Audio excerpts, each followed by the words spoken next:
माननीय पूजनीय चित्तरंजन देव वर्मा जी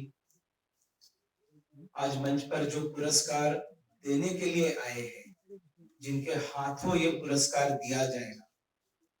ऐसे पूज्य संत स्वामी जितेंद्रानंद सरस्वती जी जो वाराणसी से खास इसी कार्यक्रम के लिए आज यहाँ पर आए। अभी जो प्रधानमंत्री जी का दिव्य काशी भव्य काशी का जो कार्यक्रम हुआ, उसमें जितने भी साधु संत आए थे, उन सारे साधु संतों का की व्यवस्था करने का दायित्व ये बहुत कुशलता से स्वामी जितेंद्रानंद सरस्वती जी ने निभाया था। इसलिए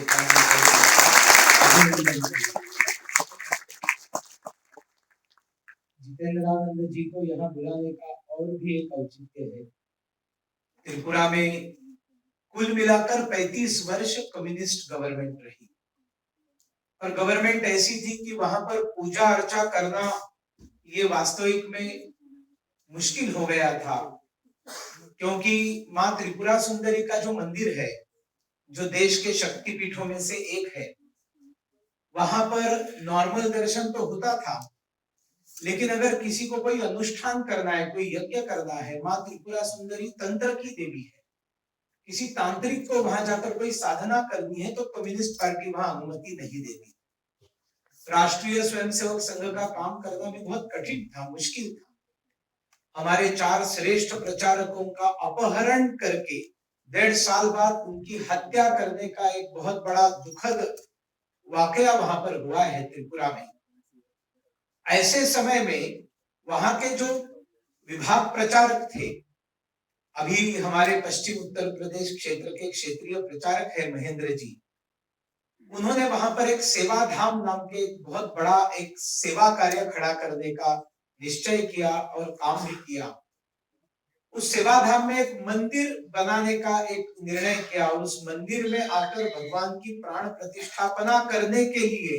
उन्होंने जितेंद्रानंद सरस्वती जी को बुलाया था। तो ऐसे विपरीत वातावरण में त्रिपुरा में आकर स्वामी जी ने वहां पर मंदिर की प्रतिष्ठापना की है। तो इसलिए चित्तरंजन देव वर्मा जी को अवार्ड देने के लिए जो कुछ कनेक्शंस थे हमारे जितेंद्रानंद सरस्वती जी के, वो मुझे ऐसे लगा कि बताना उचित है। मैं आपका स्वागत करता हूँ स्वामी जी। हमारे मंच पर डॉक्टर भागवत कराड़ जी बैठे हुए। वैसे तो हमारे देश के पिछड़ा वर्ग से आते हैं, लेकिन टैलेंट में क्या बताएं, एक्सपर्ट डॉक्टर, और जब बहुत प्रथितयश डॉक्टर औरंगाबाद जिन्हें हम संभाजी नगर कहते हैं वहां पर बने, तब हमारे भारतीय जनता पार्टी के एक लोकप्रिय जननेता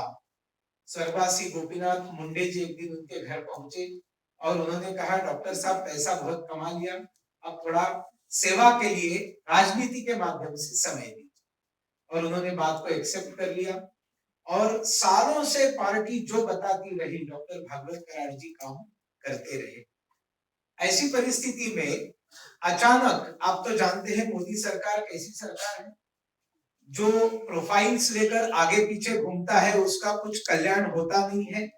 और जिसने कभी जिंदगी में अपना प्रोफाइल ड्राफ्ट भी नहीं किया होगा उसके घर में मैसेज पहुंच जाता है, भैया तुमको या तो मंत्री बनना है या तो राज्यसभा मिली है।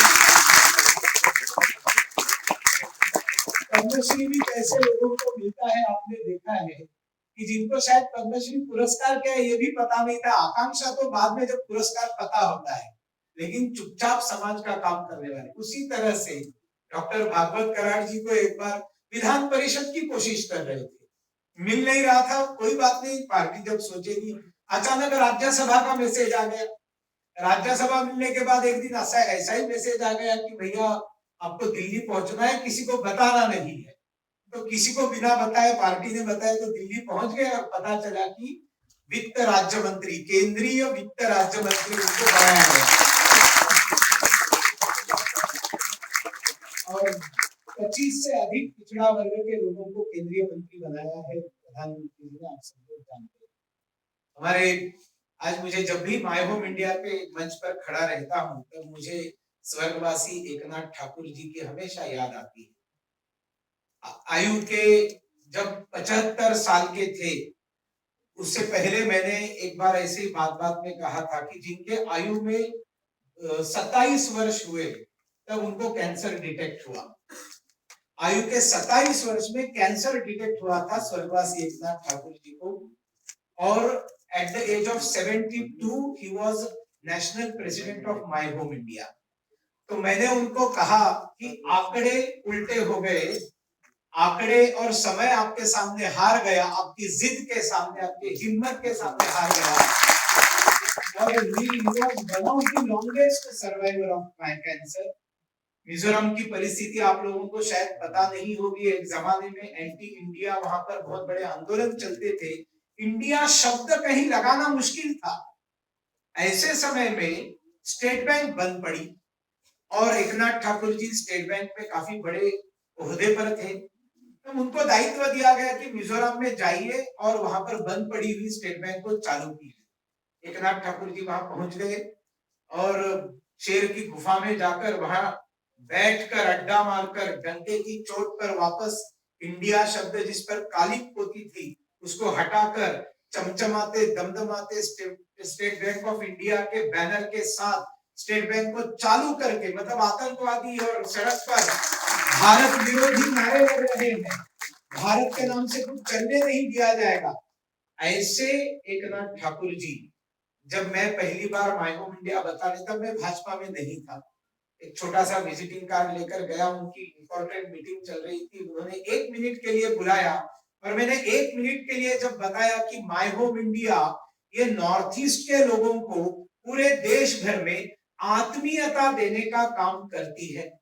दिवाली में घर में बुलाने का काम करती है। विप्लव दा आप सुन रहे हैं? विप्लव देव जी